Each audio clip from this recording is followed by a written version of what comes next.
Xin chào các bạn, đây là Nancy. Cảm ơn các bạn đã theo dõi kênh của Nancy và luôn ủng hộ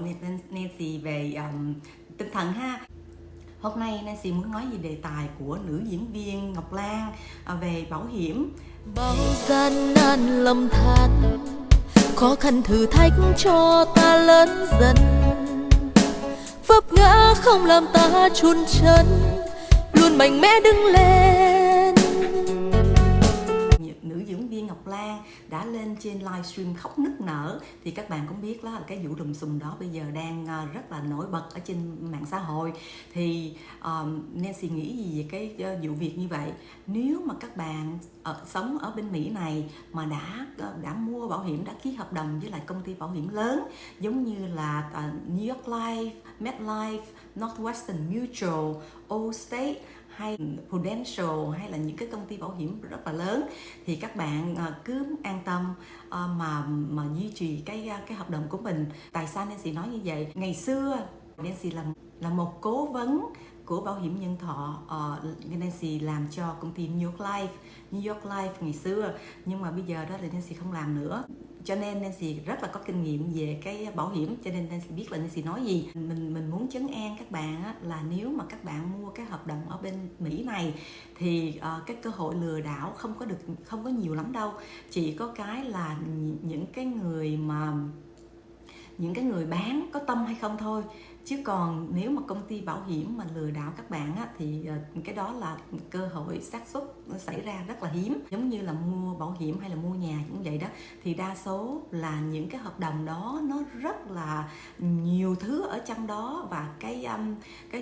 những cái từ chuyên môn thì mình làm sao mình hiểu được nhiều. Thì đa số đó là những người bán bảo hiểm là những người cho mình niềm tin. Thì vì cái niềm tin ở họ, cho nên đa số là mua vì cái niềm tin thôi. Chứ còn nếu mà nói là mình có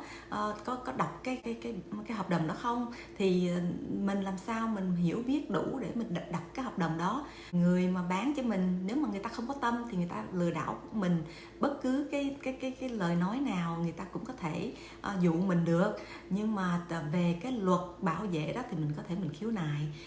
Và những cái công ty bảo hiểm lớn á, thì đa số là sẽ không có cho cái cơ hội để cho những người mà agent, có nghĩa là những người mà bán bảo hiểm lừa đảo mình đâu. Các bạn có biết là ở bên Mỹ này, nếu mà muốn là trở thành một cố vấn hoặc là một chuyên gia về bảo hiểm, đi bán bảo hiểm không phải dễ dàng đâu, là mình phải trải qua rất là nhiều tháng lấy bằng, lấy những cái chứng chỉ để mình có thể mình đi bán được. Và trong những tháng đầu tiên mình phải học hỏi rất là nhiều về những cái sản phẩm của họ. Trong những tháng đó mình cũng phải học để lấy chứng chỉ chuyên môn về cái bán bảo hiểm. Thì mình khi mà có đậu được cái chứng chỉ rồi thì mình mới được đi bán, chứ không có phải là muốn bán giống như là ở Việt Nam là đi bán đâu. Việt Nam không có những cái luật pháp bảo vệ những người mua, cho nên với xảy ra rất là nhiều chuyện. Thì theo như ở bên Mỹ này đó, là các bạn mà mua của những công ty lớn và có uy tín, đã thành lập lâu dài, thì các bạn cứ an tâm. Những cái công ty đó không phải là không có xác suất phá sản, nhưng mà những cái công ty đó mà phá sản thì cái nền kinh tế của Mỹ chắc cũng mệt đó. Cho nên các bạn đừng có Nancy muốn trấn an các bạn ở bên Mỹ này, nếu mà đã ký hợp đồng và đã mua những cái sản phẩm của những công ty lớn có chất lượng thì mình an tâm nha, không có cần phải sợ là họ sẽ phá sản. Nếu mà có phá sản đi chăng nữa thì chính phủ cũng có một cái luật pháp để bảo vệ mình. Đa số các bạn mua bảo hiểm thì mình không có rành về chuyên môn, cho nên mình chỉ đặt niềm tin vô cái người bán thôi. Và nếu mà người bán có tâm á, thì họ sẽ không bao giờ mà lừa dối các bạn, và sẽ cố gắng cố vấn cho các bạn một cái sản phẩm tốt nhất. Tại vì những người bán có tâm thì người ta cũng đâu có muốn bị tội đâu. Về cái vụ lùm xùm của nữ diễn viên Ngọc Lan về bảo hiểm nhân thọ thì các bạn ở bên Mỹ này, Nancy cũng muốn là trấn an các bạn hãy an tâm. Nếu mà các bạn mua của những công ty lớn ha, thì cái xác suất mà bị lừa đảo thì rất là không có nhiều. Chỉ có người bán không có tâm thì họ nói không đúng thì có thể bị mất mát trong thời gian đầu thôi, chứ còn nếu mà lâu dài đó thì không có bị. Các bạn an tâm về cái vụ đó ha. Về nữ diễn viên Ngọc Lan thì có cái xác suất của cô ta có thể mất trắng là gần 2 tỷ tư, có nghĩa là khoảng 100.000 đô của Mỹ này. Cái bản hợp đồng của nữ ca sĩ Ngọc Lan, Nancy nghĩ là mua cái bảo hiểm lâu dài, có nghĩa là sau này mình có thể mình lấy tiền ra được, và nếu mà cần thì mình có thể mình mượn tiền ra được, và cái số tiền mà mình đóng vô đó giống là một cái tiết kiệm cho sau này. Thì cái đó là trên thực tế, nếu mà cái bản hợp đồng đó mà theo quy định của bên nước văn minh, có nghĩa là bên Mỹ hoặc là bên Anh á, thì cái hợp đồng đó là đúng. Còn nhưng mà ở trong cái khoản đó nếu mà cái người mà bán cho mình mà không giải thích rõ ràng, không có tâm á, thì họ có thể có cơ hội là mất trắng trong vòng, nếu mà trong vòng mới ấy hợp đồng 1 năm 2 năm. Thì các bạn nghĩ sao? Lúc mà muốn hiểu biết về cái bảo hiểm đó, thì lúc mà người bán người ta cũng phải bắt buộc phải nói là những cái quy định ở bên Mỹ này là bắt buộc phải nói là những cái quy định của họ, những cái ưu điểm và những cái nhược điểm của cái hợp đồng ra sao. Tuy là các bạn không hiểu, không có rành về hợp đồng, nhưng mà nhất là về cái niềm tin của người bán, thì nếu mà người có tâm thì người ta sẽ trình bày rất là kỹ càng, và thắc mắc thì vẫn có, tại vì một cái hợp đồng nó rất là dài, có rất là nhiều trang để cho mình ký, và mình đâu có chuyên môn về cái từ ngữ nói ở trong cái hợp đồng đó đâu. Thì cho nên nói là mình chủ yếu là cái niềm tin nhiều. Đối với lại ở bên Mỹ này, giống như Nancy nói đó, là nếu mà muốn đi bán, làm cố vấn của công ty bảo hiểm lớn thì phải có chứng chỉ và có qua những cái lớp đào tạo rất là chỉnh chu trước khi họ cho mình đi bán. Còn nếu mà mình còn mới quá mà chưa có đủ kinh nghiệm, chưa có đủ trải nghiệm, thì họ sẽ bắt buộc có một người cố vấn hay là có một người chuyên gia đi theo mình để giải thích và để củng cố cho cái việc bán của mình trong thời gian mà mới bắt đầu, để cho mình có thể cho người mua, nếu mà có thắc mắc gì mà cái người cố vấn không có trả lời được, thì cái người quân sư sẽ trả lời cho các bạn tường tận hơn. Đó là cái kinh nghiệm của Nancy trong cái thế giới bảo hiểm. Ngoài việc Nancy làm cố vấn về bảo hiểm nhân thọ hoặc là những cái bảo hiểm thường ngày của những bảo hiểm thường ngày xưa Nancy làm, Nancy cũng là một người mua bảo hiểm của những công ty lớn. Nancy nghĩ sao về những công ty bảo hiểm ở bên Việt Nam? Nói tóm lại đó, nếu mà họ theo như luật lệ của những công ty mà thành lập ở bên Việt Nam đó, là họ cũng làm lấy từ những cái nguồn ở bên Mỹ này, những cái công ty lớn ở bên Mỹ này, và những cái công ty ở bên Anh, hay là những cái công ty bảo hiểm lớn của những nước văn minh, và họ mang về Việt Nam. Thì khi mà về tới Việt Nam là cái luật pháp nó bị biến chứng, nó bị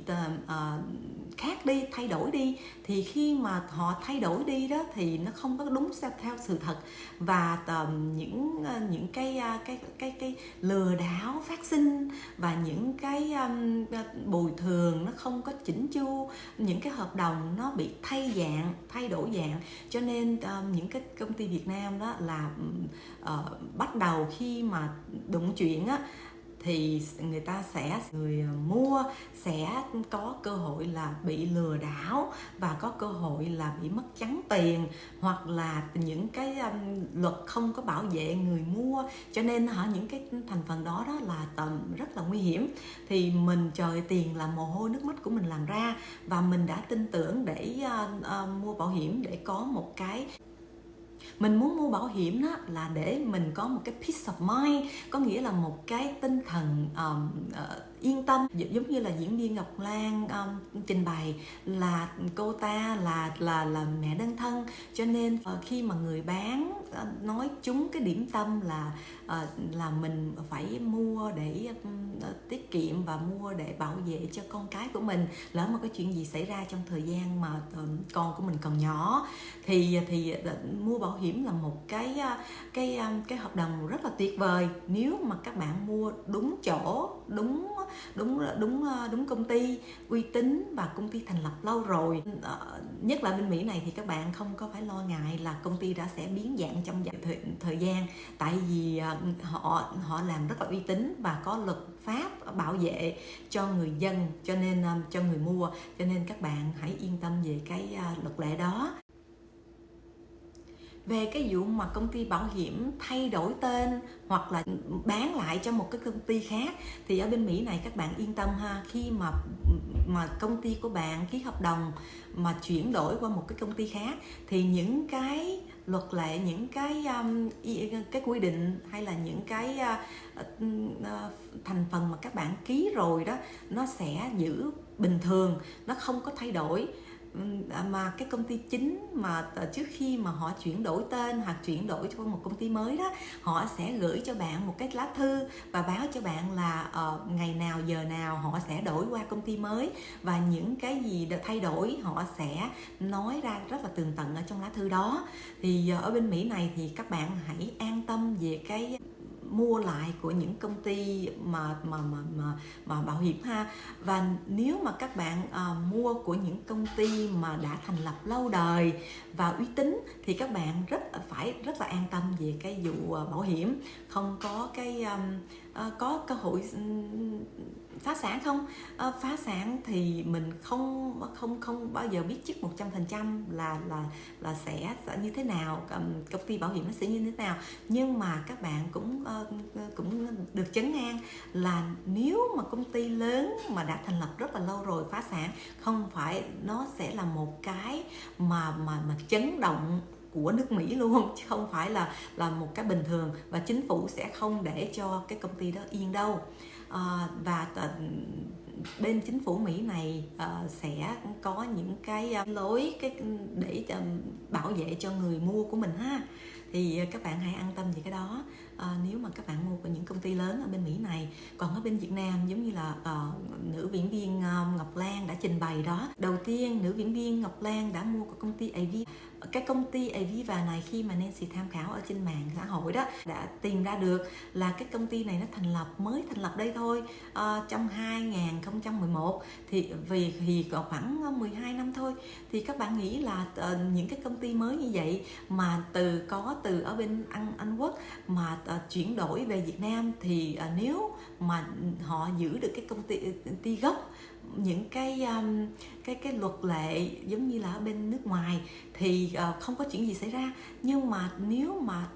đa số là các công ty bảo hiểm ở bên nước ngoài về Việt Nam là Nancy thấy là đa số là sẽ bị chuyển hóa theo một cái cách tiêu cực chứ không phải là tích cực. Rồi ngoài ra cái chuyển cách đó và đã thay đổi những cái luật lệ và những cái điều kiện ở bên trong cái hợp đồng đó, thì khi mà vỡ chuyện ra thì lúc đó cái hợp đồng đó không có đúng như sự thật, còn như mình mong muốn, và cái kết quả là mình có thể mình bị lừa đảo. Thì đa số là khi mà mình bỡ ngỡ ra rồi, mình đụng chuyện rồi thì mới biết là mình đã bị lừa đảo về trong cái chính hợp đồng, lừa đảo về trong cái chính cái công ty. Nói chung là lừa đảo là từ cái người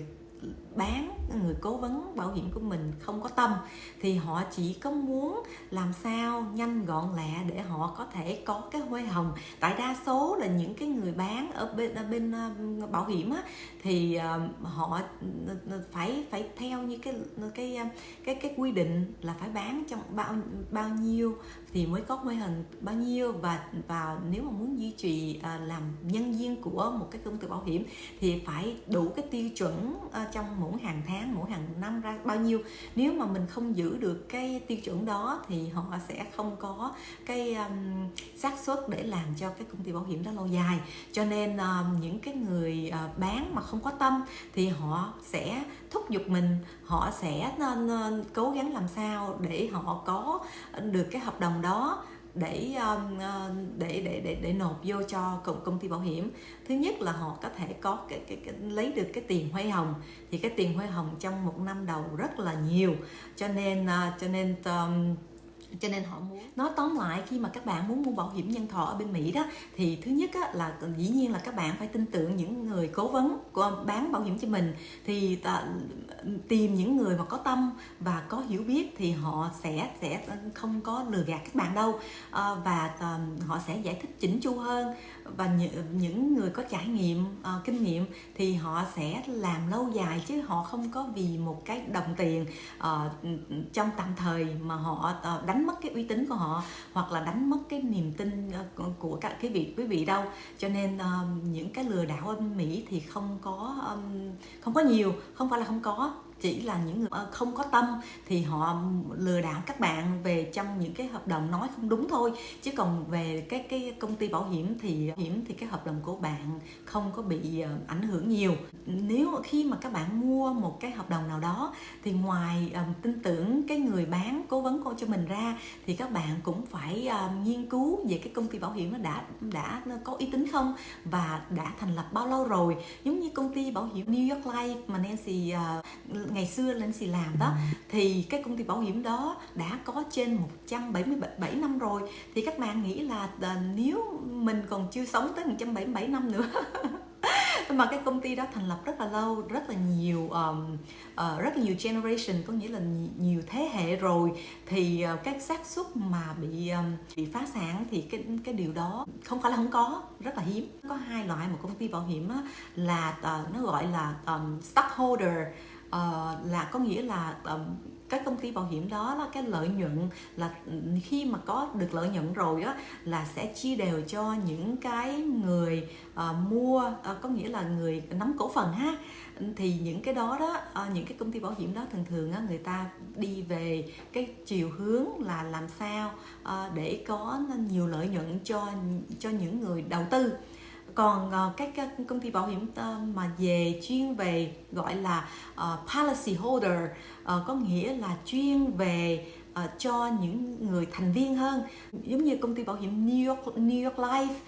thì chuyên về policy holder, là về cái quyền lợi cho những người mua và cái quyền lợi cho những người mà giữ cái hợp đồng đó. Thì nói chung đó là không có chú tâm về cái lợi nhuận cho cổ phần, vì cái cổ phần đó là tổng hợp những người mua của mình, đó là policy holder, là có tổng hợp của những người mua, cho nên họ sẽ lành hơn, có nghĩa là không có bị thúc giục là phải làm được nhiều tiền để trả lợi nhuận cho người đầu tư. Thì đó là nó an toàn hơn. Thì những cái công ty lớn như vậy thì các bạn hãy yên tâm. Lúc trước Nancy bán bảo hiểm thì Nancy cũng mua cho mình và mua cho gia đình và mua cho bạn bè. Thì theo mấy chục năm nay rồi, bạn bè của Nancy mỗi lần mà mình họp lại nói chuyện với nhau thì họ có thắc mắc, họ nói là bây giờ Nancy không làm ở đó nữa thì đâu có chuyện gì xảy ra đâu, và cái hợp đồng của họ vẫn tồn tại mấy chục năm rồi, vẫn tồn tại. Vì khi mà Nancy giải nghệ đó thì Nancy có viết thư nói với bạn với lại những người mà mua mua bảo hiểm của Nancy. Tin tưởng Nancy thì nói là bây giờ Nancy không muốn làm ở đây nữa, Nancy muốn chuyển đi làm chỗ khác và ngành nghề khác nhưng thì thích hợp hơn. Thì họ cũng biết là Nancy không còn làm ở đó nữa, nhưng mà cái hợp đồng của họ là vẫn được duy trì rất là chỉnh chu. Và nếu mà có thắc mắc gì thì gọi lên cho công ty bảo hiểm, và hàng năm công ty bảo hiểm sẽ gửi người mới xuống để nói chuyện với mình, coi có cần thay đổi gì không, có cần thêm những gì không trong cái hợp đồng, và có thắc mắc gì không thì họ sẽ trả lời. Nancy đã mua nhiều hợp đồng cho chính mình và cho chính gia đình của mình và bạn bè. Thì Nancy rất là tâm đắc về cả bảo hiểm nhân thọ, tại vì Nancy tin tưởng. Việt Nam mình có câu khi mà bạn không có gì để mất thì các bạn đâu có cần phải đâu có sợ sệt gì đâu, phải không? Thì mình có như vậy thì mình chơi vậy nhưng mà khi mà các bạn có nhiều thứ để mất thì các bạn lúc đó sẽ so sánh và sẽ thận trọng hơn về cái lời nói của mình, về cái hành động của mình, về cái niềm tin của mình và về những cái mà cái kinh nghiệm sống của mình. Cho nên người ta không có dễ dàng đánh đổi cái uy tín của họ để đi mà lừa đảo hoặc là đi làm những cái chuyện gì không đúng hoặc là siêu tạc đâu. Những người có tâm khi bán bảo hiểm thì họ sẽ cố vấn rất là chỉnh chu, là họ sẽ nói về những cái hợp đồng, những cái luật ở trong hợp đồng nó như thế nào. Đúng vậy, lúc mà họ tới họ trình bày thì cái thời gian có hạn, cho nên nhiều khi mình cũng không có để tâm lắm, là mình không có hiểu nhiều về cái gì mình ký. Nhưng mà nói chung là khi mà họ cái quan trọng nhất là phải tìm người có tâm để mình mua. Và cái nữa đó là uy tín, thành lập lâu dài, và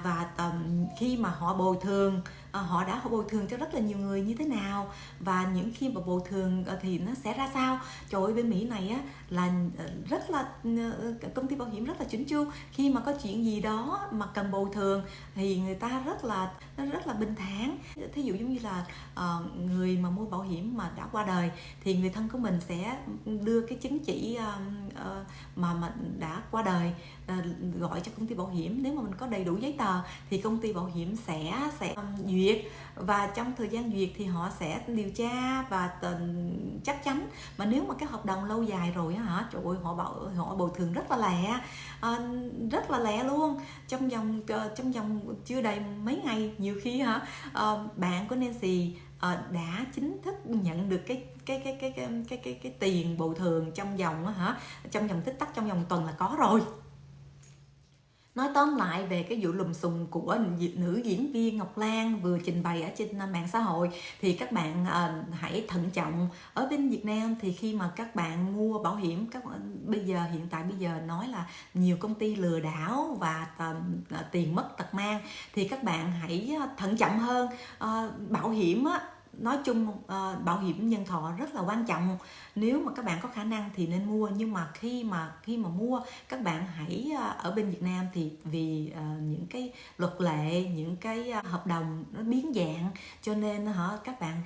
phải rất là thận trọng khi mà mua. Ngoài cái niềm tin của người bán ra, có nghĩa là mình đặt niềm tin vào người bán, thì đó cũng là bạn bè mình, rồi những người thân trong gia đình, quyến thuộc giới thiệu, thì mình tin tưởng những người đã mua rồi thì mình cứ tin tưởng rồi mình không có đọc cái hợp đồng. Cái đó là cũng chuyện dĩ nhiên. Khi mà mình tin tưởng một người nào đó thì mình sẽ tin tưởng hết, và mình sẽ không có một cái quyết đoán, là mình không có do dự để ký với cái hợp đồng đó. Nhưng mà ngoài vì cái tiền của mình bỏ ra là mồ hôi nước mắt của mình, cho nên các bạn cũng phải tham khảo là cái công ty bảo hiểm nó đã thành lập bao lâu, và cái sự bồi thường của họ sau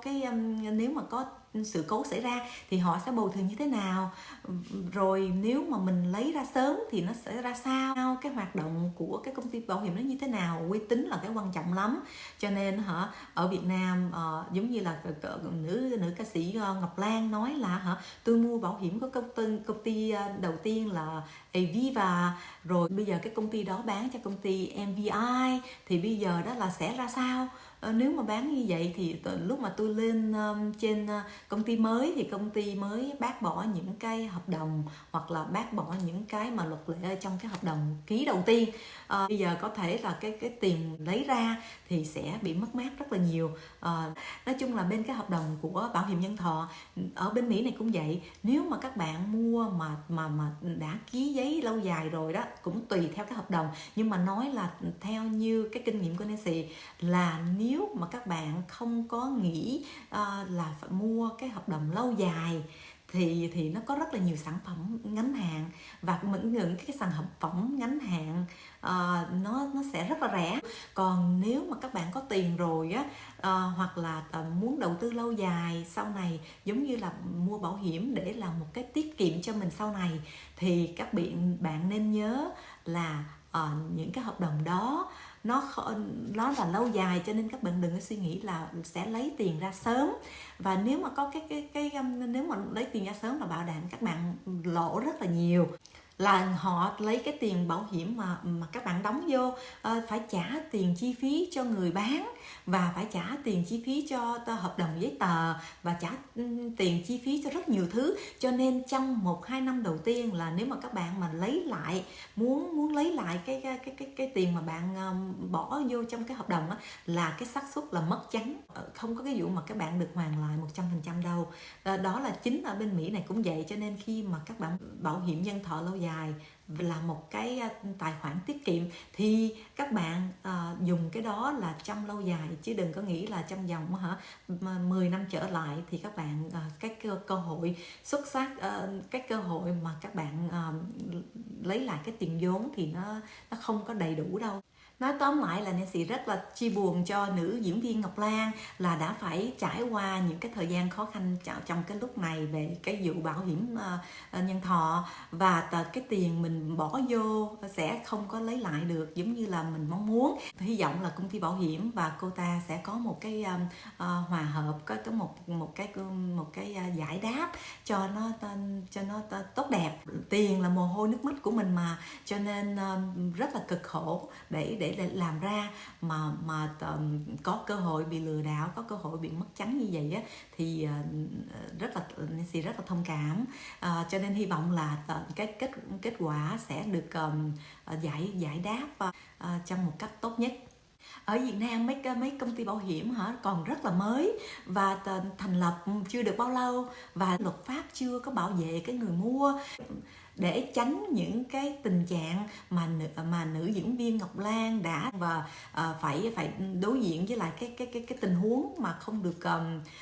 được tốt cho lắm, thì các bạn hãy nên thận trọng. Vì ở bên Việt Nam những cái công ty bảo hiểm là những cái công ty thành lập rất là mới, tuy là có trụ sở ở bên nước ngoài đi chăng nữa, nhưng mà về tới Việt Nam thì đã biến dạng rất là nhiều về luật pháp và về những cái cách mua bán. Mua bảo hiểm nhân thọ cũng là một cái tiền tiết kiệm của mình, và nếu mà mình đầu tư vô một cái gì đó mà mình không hiểu biết về nó và mình không chắc chắn, và chỉ có đặt niềm tin vô người bán không, mà nếu mà người bán đó không có tâm thì giống như là mình vô trong lò lửa rồi. Thì khi mà mình bỏ tiền vô trong lò lửa rồi thì các bạn cũng biết là cái quả nó như thế nào. Nói trên thực tế về bảo hiểm, những cái hợp đồng bảo hiểm nó rất là cần thiết cho đời sống hàng ngày. Nói tóm lại về cái lùm xùm của nữ diễn viên Ngọc Lan hiện tại bây giờ, thì cái đó cũng là một cái cảnh tỉnh cho những bạn sống ở bên Việt Nam, để khi mà mua bảo hiểm hay là làm bất cứ công chuyện gì đó thì các bạn hãy tham khảo và xem xét cho nó cẩn chú đáo trước khi mà mình ký giấy hợp đồng, và trước khi mà mình mua đặt cái niềm tin nào đó vào trong cái hợp đồng nào đó thì nó sẽ tốt đẹp hơn. Cảm ơn các bạn đã theo dõi chia sẻ của Nancy. Nếu thấy hay thì hãy đăng ký kênh của Nancy nhé, và cho Nancy một like, chịu like cũng được. Cảm ơn nhiều và xin hẹn gặp lại.